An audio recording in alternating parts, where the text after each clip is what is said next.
Live from the Washington, D.C. area, it's the Inside Scoop, all the news that our viewers want to know. Now, here's the host.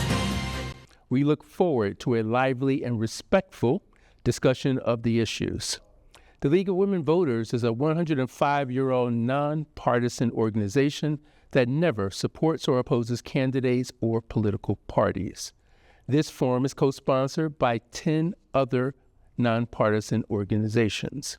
These organizations are committed to supporting the democratic process by providing opportunities for voters to hear directly from the candidates. We particularly thank the viewing audience. This is what American democracy looks like at its best, an opportunity to examine the issues factually, ask questions regarding the issues most important to us, and explore the candidates' positions. I am Russell Brooks, and I am the moderator. If you want to ask questions, call the number on the screen. We will use as many questions as possible in our allotted time. Each candidate will have 1 minute for an opening statement. The order was determined by the order on the ballot. After opening statements, candidates will have a question and answer segment where each candidate will have a minute and a half to respond to each question. At the end of the question period, candidates will have a 1 minute closing statement. The time will be displayed by timekeepers, so candidates and I can see time signals clearly on the screen facing the candidates. And a timekeeper will show time intervals, 30 seconds remaining, and a stop sign. The candidates for District 14 are Ms. Vivian E. Watts, Democrat, and Mr. Eric Johnson, Republican. The candidates for District 18 are Ms. Kathy K.L. Tran, Democrat, and Mr. Edward F. McGovern, Republican. Now, the opening statement from Ms. Watts.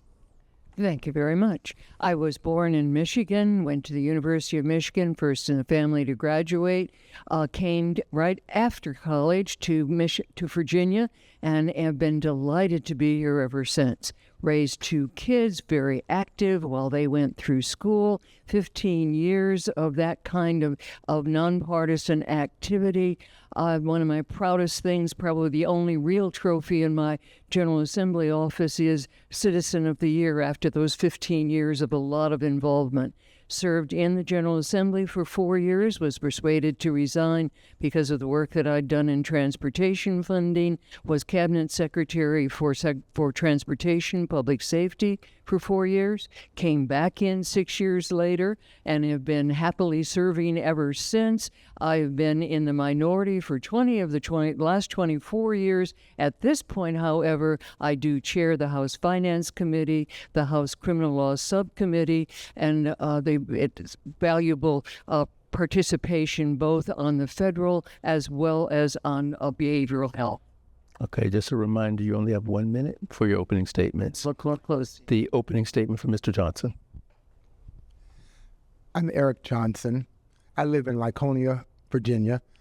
I'm a retiring school teacher in Arlington and Alexandria, Virginia. I have 4 brothers and sisters. They are Tammy, Terry, David, and Angela. My wife is Sompon Katie Murat, and I'm so proud of her because just a few months ago, she became a citizen of the United States. And about a few days ago, she cast her vote for me. That is why I am running, because I want to reach out and speak on behalf of those people who have no voice, who cannot speak, or who don't speak so well. My goal is to fight for them. That's why I'm running. I'm also running because my great-great-great-grandmother, Hannah Webb and Moses Webb, were one of the founders here in Virginia.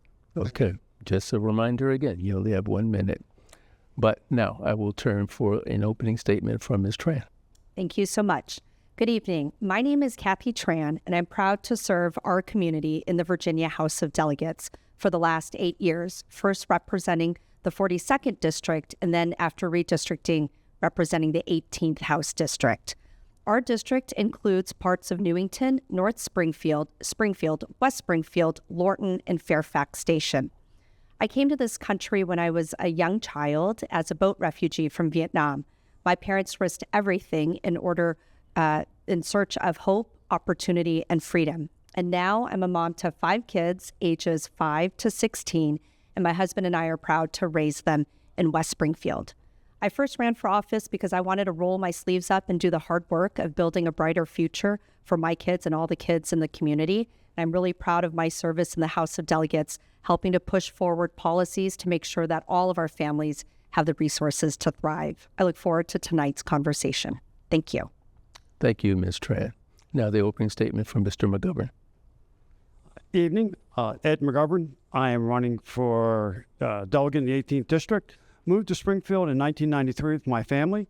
My kids grew up here and have stayed here. I want to work to bring real solutions for affordable energy, supporting families, and for government that answers to voters, not special interest. We need federal jobs. I'm retired civil service. I have no confidence that the current office holders care about this. Axe the car tax. They lost in an election. Our schools treat our girls as second-class citizens. What they want? Well, when they want their privacy, it's ignores. West Springfield High School is just the latest example. It's time to admit the complexity of the transgender issue and talk to everyone. Current one-party rule is suffocating diverse opinions and not keeping up with change. Thank you, Mr. McGovern. I will now ask the first question for the District 14 candidates, Ms. Watts and Mr. Johnson. What are your top 2 legislative priorities, and why are these so important? Ms. Watts will go first. Again, I serve on the emergency committee that was formed in the House because of all of these very significant cuts that we are going to have to absorb as one of the most heavily impacted states, both by the part of our economy that is so wedded to tariffs, both agriculture as well as our ports, but of course the fact that a quarter of our economy is based upon federal spending, whether it is military, civilian, or consultants. We have tremendous challenges in finance, and that will be my first priority, is to make sure that we make sound decisions that make sure that we both modernize how we approach these issues, but that we spread the burden most fairly for all individuals who are part of this Commonwealth.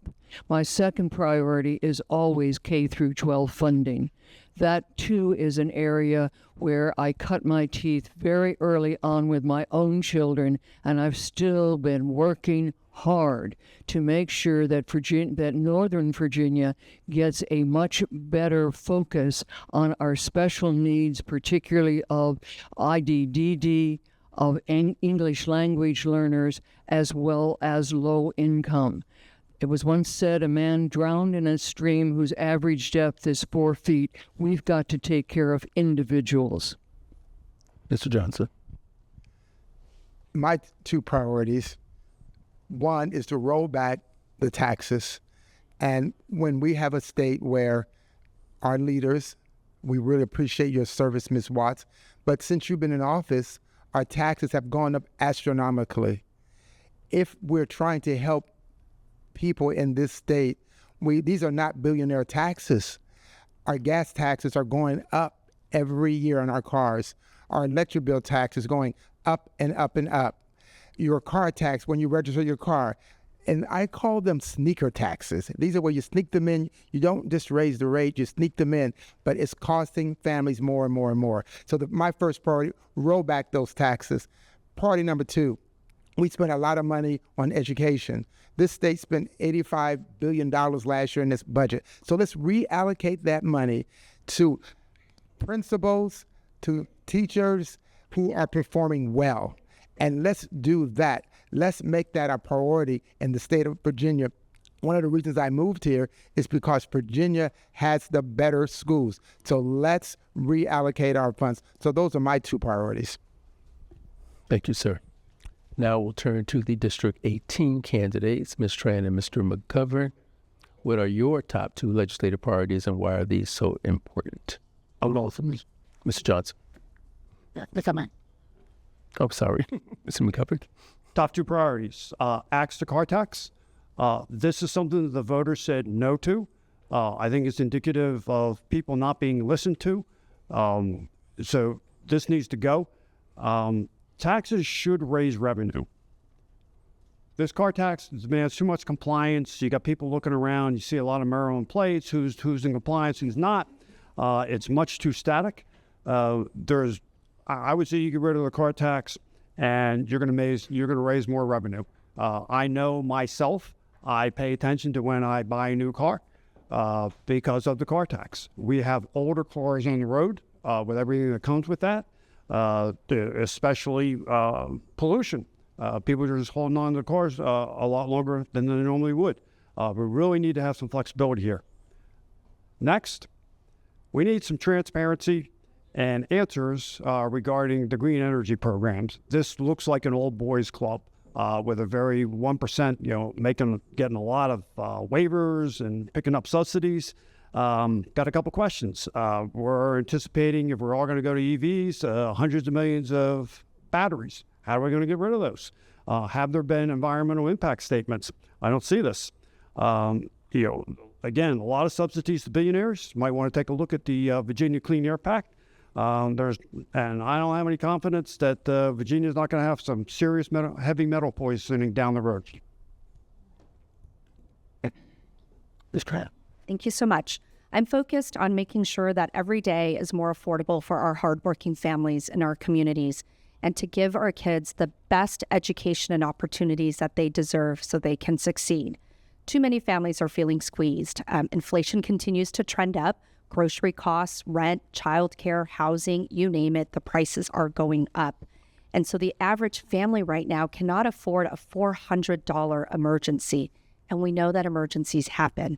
At the same time, our federal families and contractors are experiencing a lot of additional financial stress given Trump's workforce cuts and his threats right now to shut down the federal government and fire workers while they are in a situation of shutdown.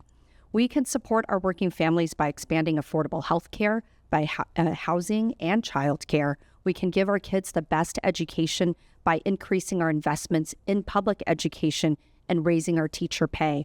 Every child, regardless of their zip code, deserves the opportunity to learn, to grow, and to succeed. These are things I've been working on for the past couple of years, and I look forward to continuing to make progress for them, for our working families and our kids. Thank you. Thank you. Moving on to question number 2 for Mr. Johnson and Ms. Watts. How should Virginia respond to the federal government's rollback of Medicaid expansion? How can Virginia ensure affordable access to health care? Mr. Johnson. Well, I don't know about you, Mr. Watts, but I'm getting a lot of experience with the Medicare and Medicaid issue because I'm at that retirement age now. And it is a very difficult time for families. And I have a friend of mine, she just had a stroke. And do we get Medicaid or we get Medicare? They're like, they don't know what to do. I went to go meet a trust attorney about, we're saving our money, but when we get old and sick. Okay, we save our money. But then I found out, he said, oh no, should we put our money in the trust? Oh, really, you really shouldn't do that. Because when you go to the doctor, if you get sick, the bill could be hundreds of thousands of dollars. So if you saved up all your money when you get old, say you got $2 million, you go to the doctor, you're going to have to pay all that money out, and you're still going to be sick, and then you're going to die. So, and then you can qualify for Medicaid, which we got to relook at our Medicare. I think Medicaid and Medicare, maybe the government needs to relook at getting out of it. Let's take another look at this Affordable Care Act, Obamacare, and see how we can maybe privatize more of this and get the government out of it, because I think it's making it a little more complicated than it should be. This one. The basic solution to care is not to bankrupt people going into their savings, but it is, in fact, insurance. And we have the highest number of insured individuals in the Commonwealth than we have ever had under Obamacare. And what concerns me deeply, and is part of what the controversy is that will be decided on Capitol Hill, is whether or not we're going to continue to fund Obamacare. What is being proposed is not continuing a tax which hospitals support, which is called a provider tax as well as a tax for credit. And what that credit does is for the moderate income up to 400% of poverty, you get a subsidy based on your ability to pay. Many individuals are paying $100, $150 a month. That's still very substantial. There is no way, if Congress does not continue this tax, that they are going to be able to pay $400, $500, which is what the provider is in fact making up the difference. That is going to raise all of our insurance as people then uninsured come into the emergency room and have even more serious conditions than if they'd had the continuing health insurance, and it will impact all of our costs as well as raise our insurance rates. Okay, thank you, ma'am. The next question is back to the District 18 candidates. What is your view of voting rights restoration for people convicted of a felony after their release from incarceration? What changes, if any, would you recommend to the current process of civil rights restoration in Virginia? I think it's your turn, Ms. Watts. Excuse me. Ms. Tran. Thank you so much. So if somebody has completed their sentence and is coming back into the community, part of that reintegration into the community is to be able to vote and participate in our democracy. We are the only state in the country where an individual has to petition the governor to have their voting rights restored, and that the governor has to then individually approve those petitions. So we have a constitutional amendment that we have moved forward this year, and if it needs to be moved forward again in the 2026 legislative session before it goes to voters in 2026 November of that year, to be able to enshrine the ability to vote into our Constitution for all eligible citizens and to automatically restore voting rights for returning citizens. I was proud to support that amendment because I know right now the process we have in Virginia that I just described can also has had some bipartisan support and at the same time has been misused where individuals have been disenfranchised, very close to Election Day without any transparency. So we want to make it the same for everybody who is a returning citizen to be able to get their rights automatically restored. And I hope to be able to return to the legislature, vote for that amendment again, and put it before you in November of 26. Thank you. Mr. McGovern? This is an issue that has been blown up to great proportions. They've been restoring rights since the 1600s in Virginia. I think there's a little question about the process, which is fine. I think something to keep in mind is there seems to be a focus on restoring voting. Actually, if you're going to do that, then you should restore all rights. Certainly, the right to purchase a gun again. And if that's in keeping, then okay, certainly we can take a look at that. I think most people would certainly say, hey, you finish your sentence, you get your rights back. But keep in mind that you're talking about restoring full rights to anybody involved with January 6th. I don't think a lot of people have really thought about that all that much. But again, I think this is something that's been manipulated. It's not as if rights have never been restored. I think there's just been a lack of willingness to actually work across the aisle and come up with a proposal which could easily be done within the legislature and should have been done rather than, I think it's been thrown out for political purposes, to be used as a wedge. This should have been settled a long time ago. Thank you. We return back to District 14. What is your position on Virginia's participation in the Regional Greenhouse Gas Initiative? And how would you address climate change in Virginia? Ms. Watts. On the Greenhouse Gas Initiative, Reggie, I fully support it, and particularly the way in which Virginia has enacted it, where 50% of the funds that are part of the auction go to conservation, go to low-income houses, making sure that those families can afford their electric bill by cutting the electric bill, saving energy, which helps all of us, but most importantly is helping that family. The other half of the money is going to the fact that Virginia is very vulnerable to sea level rise, and we are having a number of crises already in our Hampton Roads Northern Neck area of sea level rise, and we are trying to protect communities, again making sure that those houses that are most vulnerable are protected through our RGGI funds. There are many ways in which we should be addressing climate change, that we should be addressing green energy. First and foremost, I will say all of the above. Virginia has been a leader on offshore wind energy, and I can only hope that the project will be allowed to be completed. We've got to move forward on storage batteries, making sure that we have reliability in the grid, as well as a number of different opportunities for initiatives. Mr. Johnson. Well, I would disagree. I do not think we need the RGGI. This is just another thing that handicaps businesses and people. Here we have all the laws in the Commonwealth of Virginia to go by. We have our county ordinances we have to go by. We don't need another institution or organization having some kind of influence of what we know we should do about our state.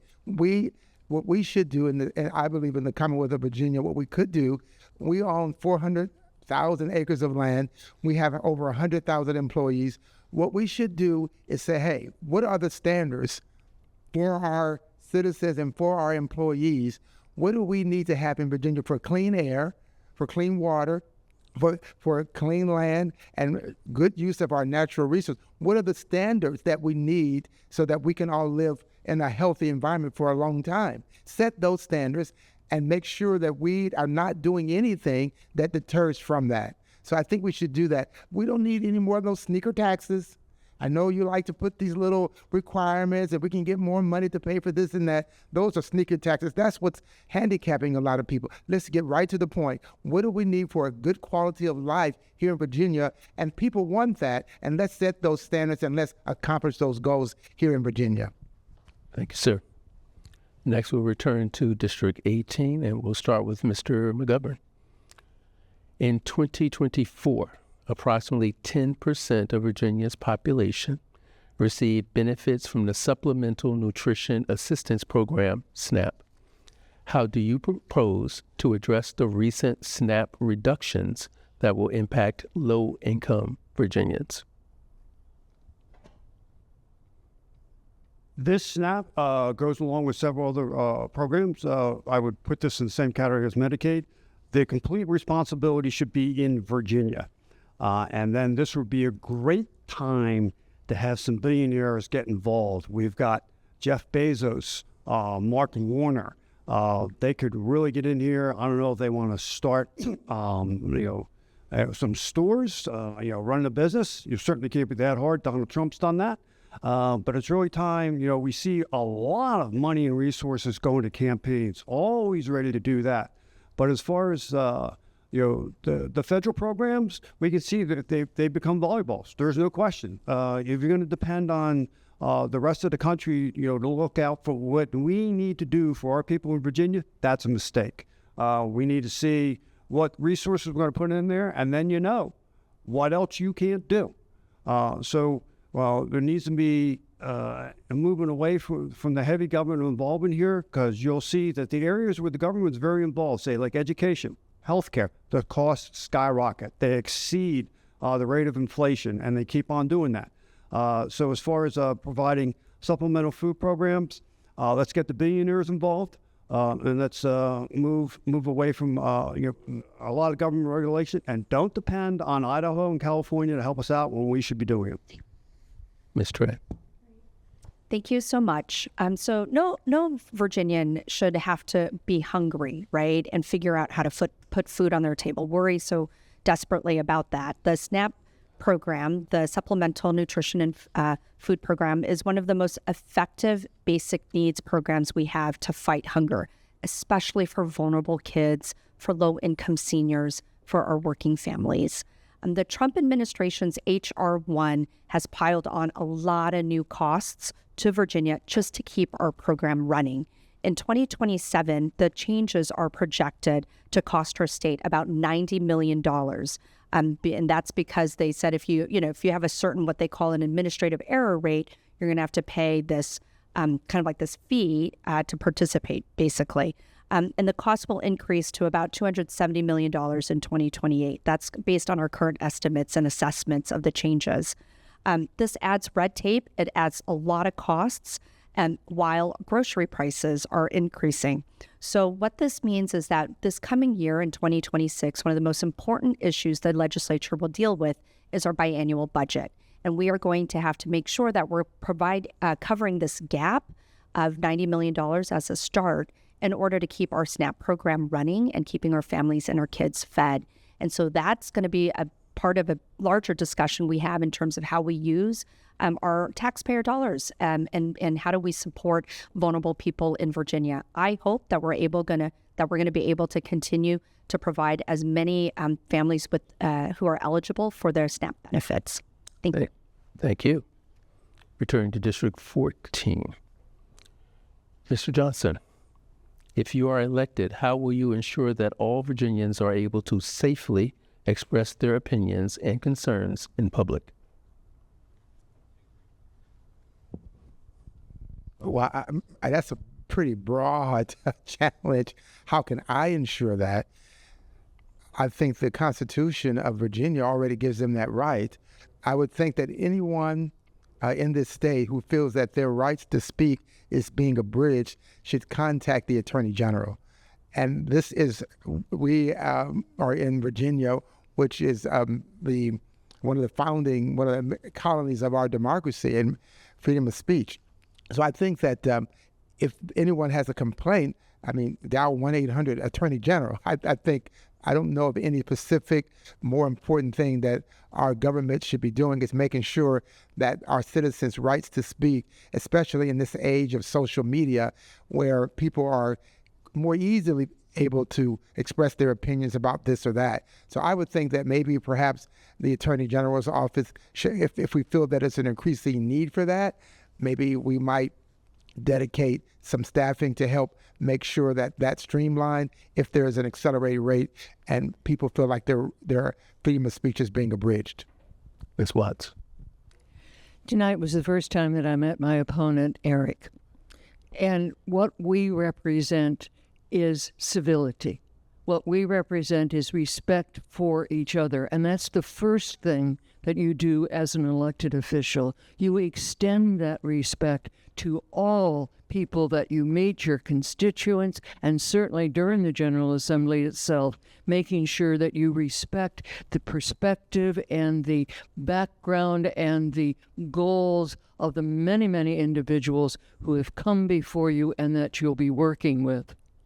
But specifically, Virginia not only was a founding colony, but George Mason was the author of our Bill of Rights, the First Amendment, saying that we have the right to freedom of speech, freedom of the press, freedom of religion. And these are the basic things that each of us must rededicate ourselves to. And not do it in a polarized way, not do it in an accusatory way, but in fact, to do it in a way that I've used the word respect repeatedly, but let me also add to that in a way that truly tries to absorb the experience of another individual, to walk in their shoes, because without that, we will not come together as a nation and look to the future this nation has before. Sorry, you ran out of time. Returning to District 18. And Ms. Tran, how will you maintain transparency and accountability to the people of Virginia if you are elected? Oh, thank you so much.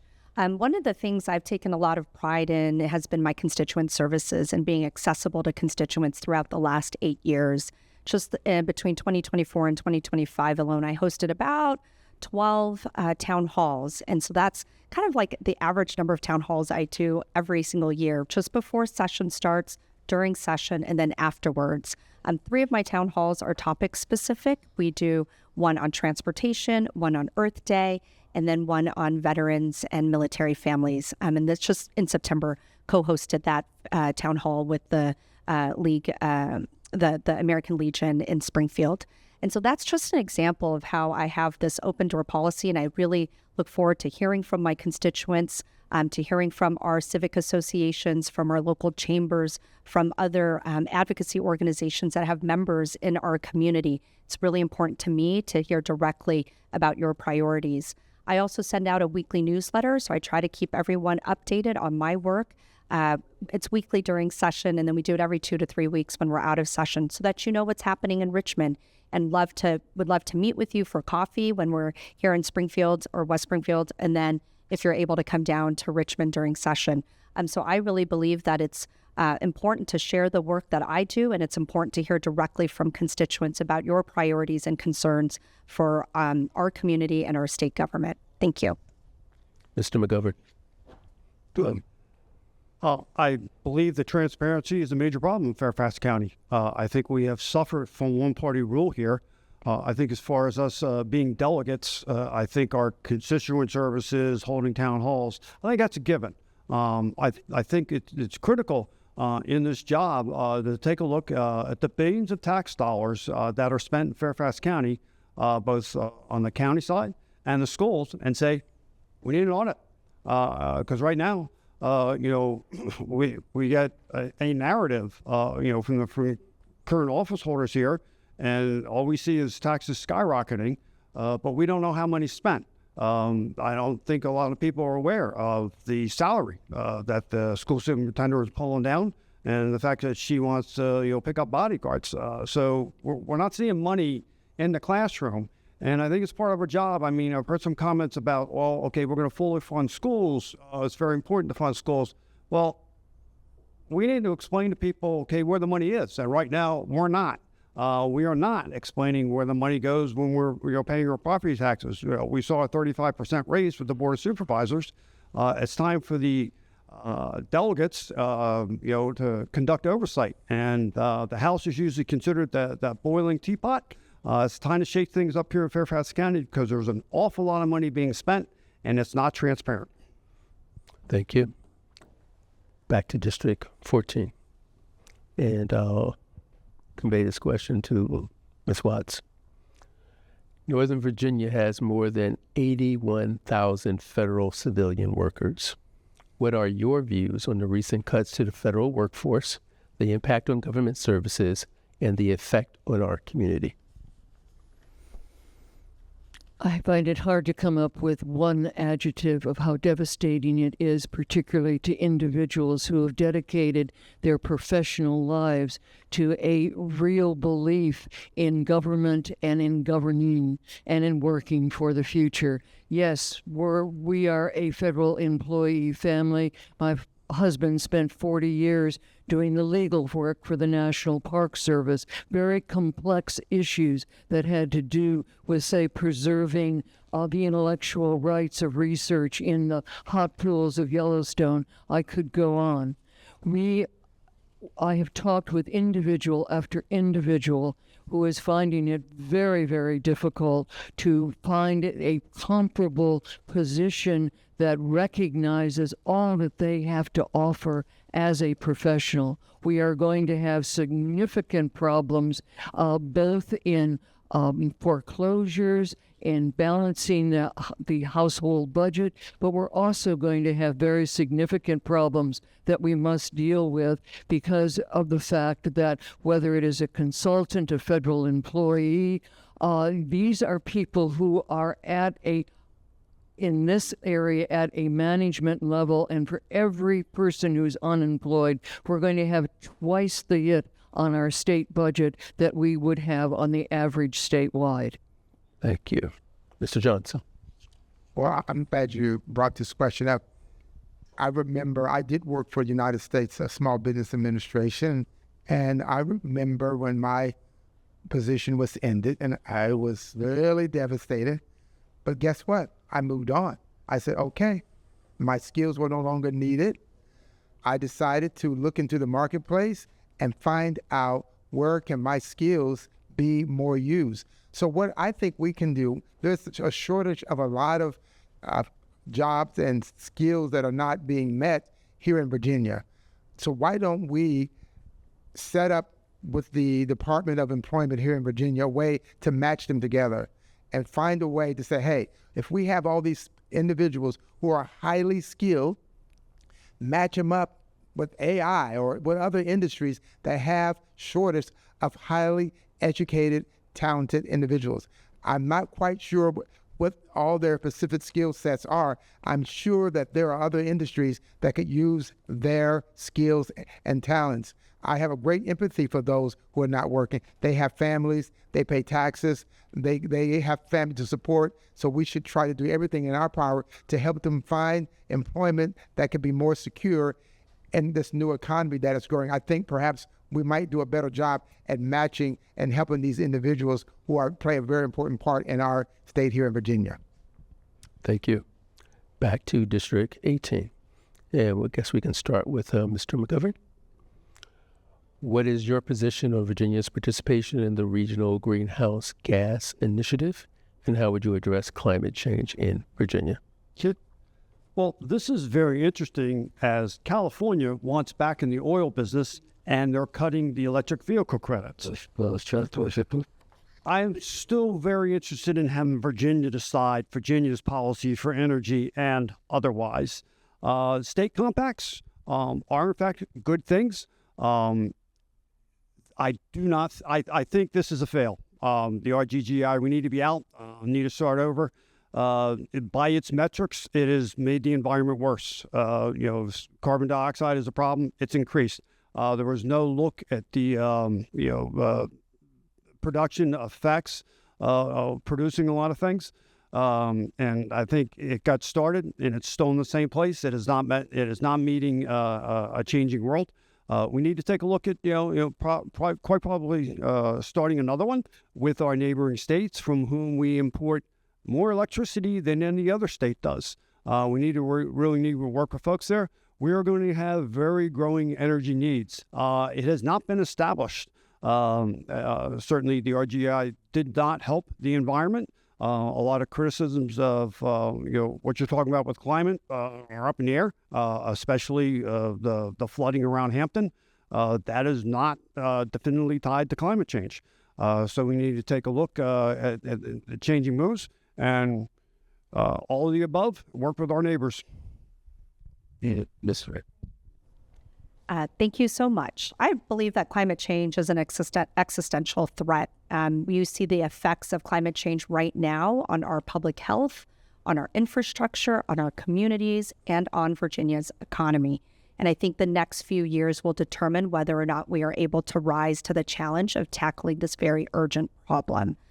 The Regional Greenhouse Gas Initiative is at its core a cap and trade program that allows us to really put our arms around and reduce carbon emissions, one of the key factors contributing to climate change. And I think there has been a significant scientific data that shows the relationship between the actions we take and the pollution we make and its effect on our environment.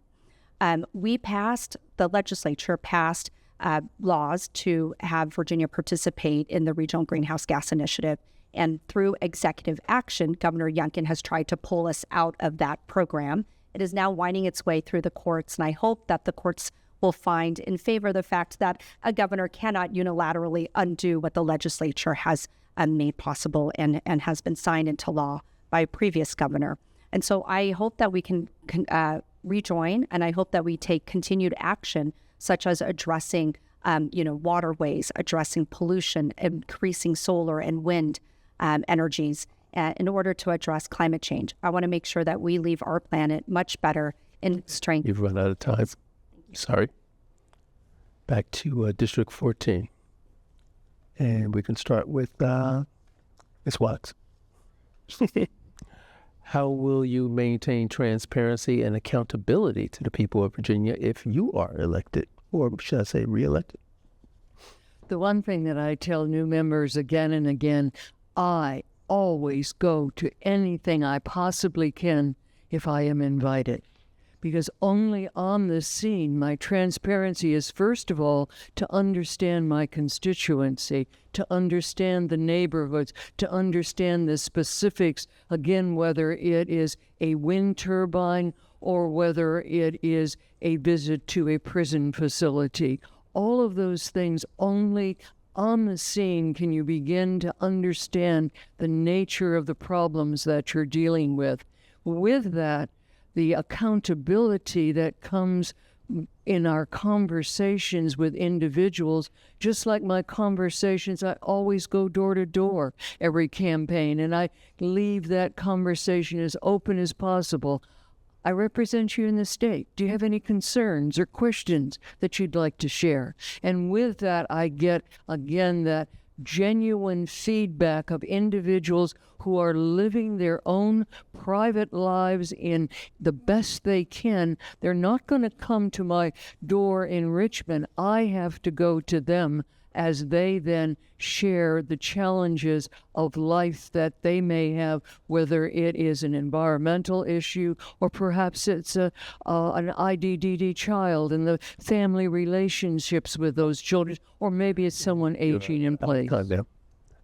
Mr. Jones. I think the best way to increase transparency in government is that the big elephant in the room is technology, social media.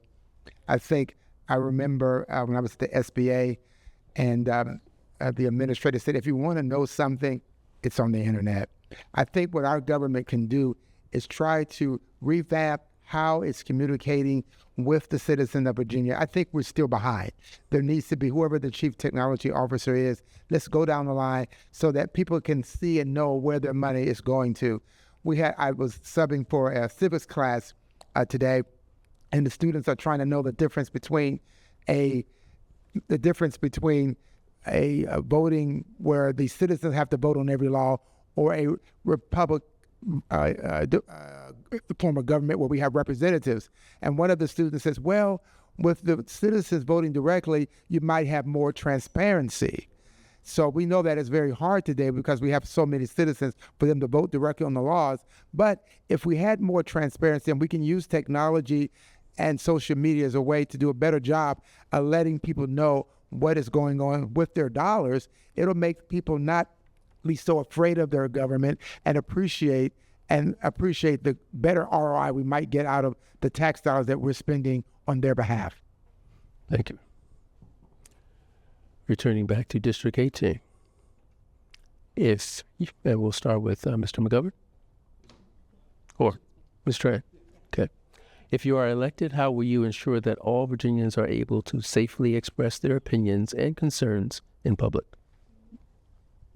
Thank you so much. I think that right now there is a lot of anxiety amongst folks in terms of expressing their personal opinion, on social media, particularly if that opinion might be different than where their employer stands. And we've seen some examples of that recently where folks have been fired for expressing a personal opinion. We also see kind of a rise in very where civil discourse is not valued and not promoted as much. And I think that it's really important to make sure that we continue to protect freedom of speech that is in our Constitution and our Bill of Rights, as Delegate Watts mentioned earlier, kind of founded here in Virginia, and its fundamental aspects of what we value as one of our most fundamental rights in America. So how do we make sure that we continue to create an environment where freedom of speech is protected? How do we make sure that we are addressing bullying amongst our students? How do we make sure that we are encouraging civil discourse? I think is all something that we can model ourselves. And I think that this forum is an example of that.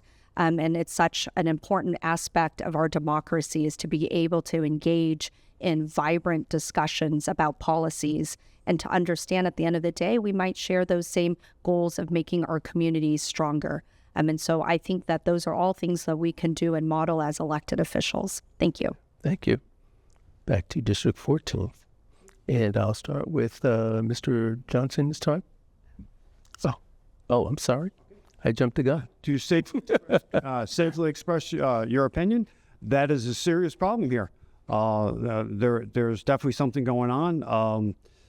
Again, we have one-party rule here in Fairfax County, and you can see some things happening. There's one member on the Board of Supervisors can't get a second. I think for a lot of motions, I think that's a bad example to set for folks. A lot of opinions are not expressed. I think we've seen some things, especially with social issues, that have been very dangerous. I know people were fired for supporting traditional marriage, and that's walked into a few other things. I think we have a situation in the schools where some kids are allowed to bully others, and others have to take it. We have some situations. I don't think the answer to the girls at West Springfield High School is to change faster right at this point. I think some people have decided that they are just gifted as far as empathy goes, as far as knowledge goes, what do you want to say?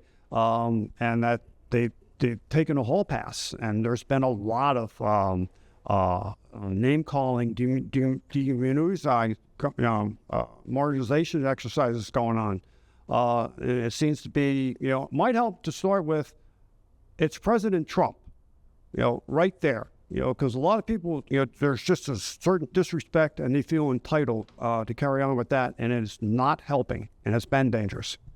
Okay, thank you. Sorry I jumped the gun.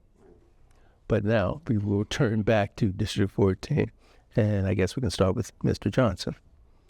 In 2024, approximately 10% of Virginia's population received benefits from the Supplemental Nutrition Assistance Program, SNAP.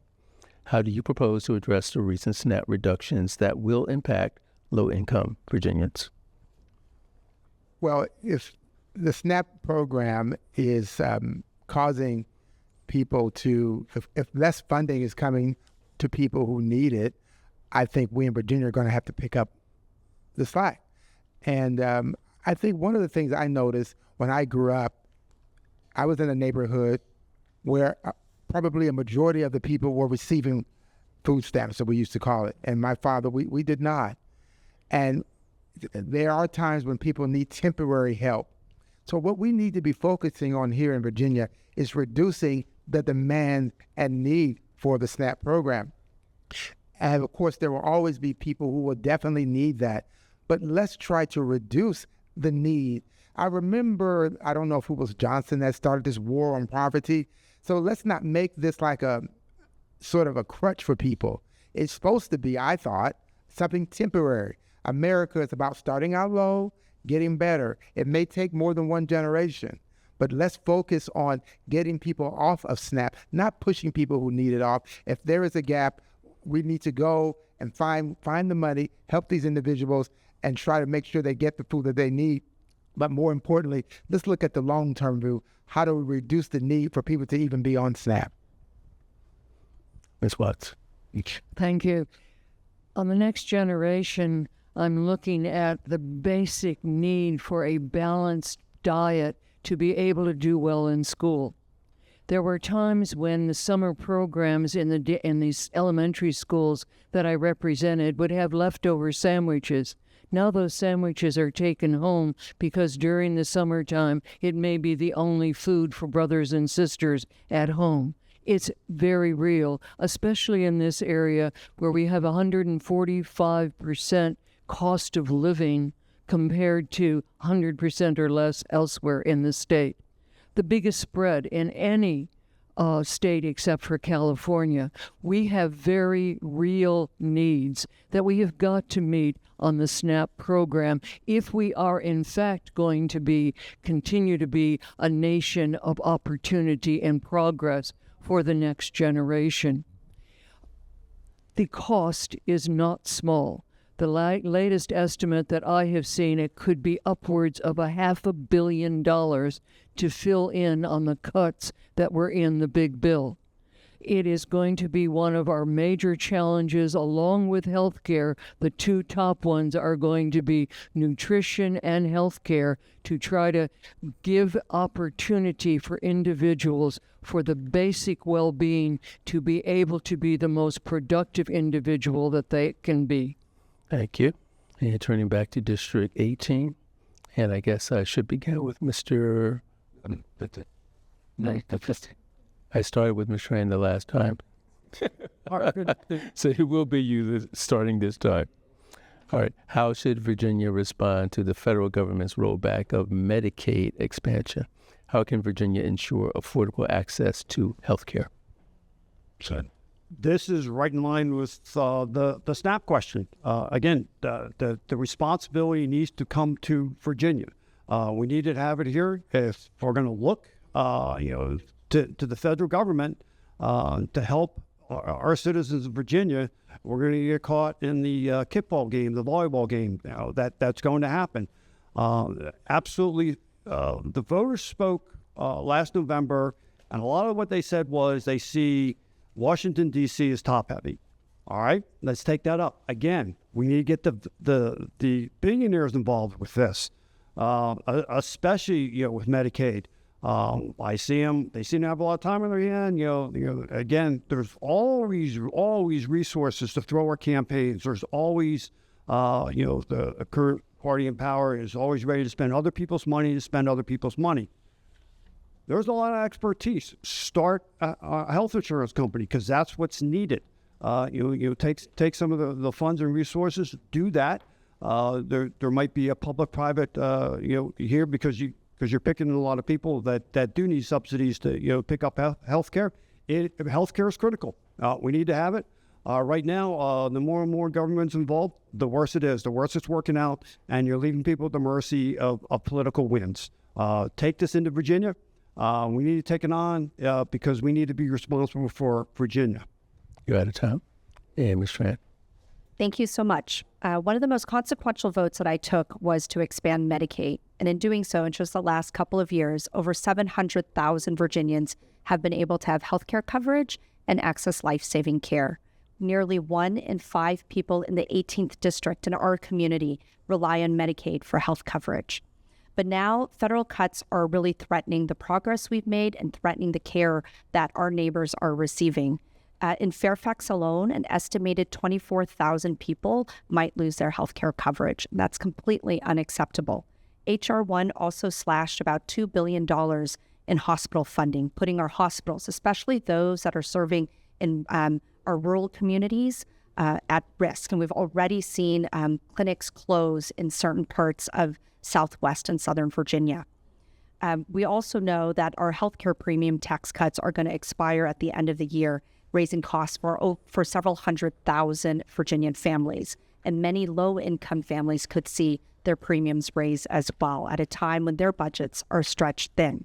So I believe that healthcare is a human right. And as we head into this next legislative session and the biennial budget that I mentioned earlier, we're going to have to do everything we can to see how we can protect as much as possible the Medicaid coverage we have and make sure that we continue to serve as many people as possible under Medicaid. Thanks so much. Thank you all. We're now going to have to turn to our closing statements. Each candidate has opportunity for a 1-minute closing statement, no more, in reverse order of the opening statement. So let's begin with Mr. Johnson. I'm Eric Johnson. I need your support. I want to fight for you. I want to be the voice of those who cannot speak, who will not speak, and who do not speak so well. We have in office now a delegate. We appreciate her 85 years of life and service. but it's time for a change. Your last 5 years, we cannot afford all of these taxes. We must stop the taxes. It's killing us. If we need to help people, elect me. I will fight to cut roll these taxes back, and let's reallocate money in the schools to the principals and the teachers that are performing well. Give parents money so that they can help Ms. Watt. kids. Thank you. A number of years ago, I said to myself, if I'm going to continue, it has to be only if I stay up to date and stay relevant. Otherwise, I'm just an old curmudgeon. I'm a nerd, and I love staying up to date. I love digging in. And meanwhile, I have had the pleasure of seeing tremendous turnover in the General Assembly. I can assure you, it is not an old folks club by any means, as we have over 50% of the people who have served less than 6 years. And so with that, working with these new individuals and all that they're bringing to the table, I find it to be rich and robust. Meanwhile, yes, it is true, I've aged. And that's also part of life's experience as we make sure that this Commonwealth is one that honors from birth to full life, and making sure that everyone has the strength and productivity that will build for the future. Thank you. Mr. McGovern. I want to thank the League of Women Voters for the opportunity to connect with voters. I appreciated the diverse, challenging questions. We have a changing environment here, and I don't see the current party that controls the legislature reacting to it. Stating we really need those federal funds, they're gone. We need to show some agility. That is lacking. We really need to move with a changing environment, and it absolutely has. There's changing energies have overwhelmed old plans. I don't see anything stepping in to replace this. People are leaving Fairfax County. It is becoming unaffordable. Again, this is linked to the one-party rule. And I want to ask, do you think big money special interests care about our community? That's who funds. You can look at VPAP. So I'm asking for your vote. Please vote Ed McGovern. McGovern for You're out of time, sir. Ms. Tran. Thank you so much. This election is incredibly important. Our country and our Commonwealth stand at crossroads. We have an opportunity to lift up hope, expand opportunity, and protect our most fundamental freedoms. I really appreciated tonight the chance to share my values and my vision with you for a future where all of our kids and families have the resources, the support, and the opportunities that they need in order to thrive.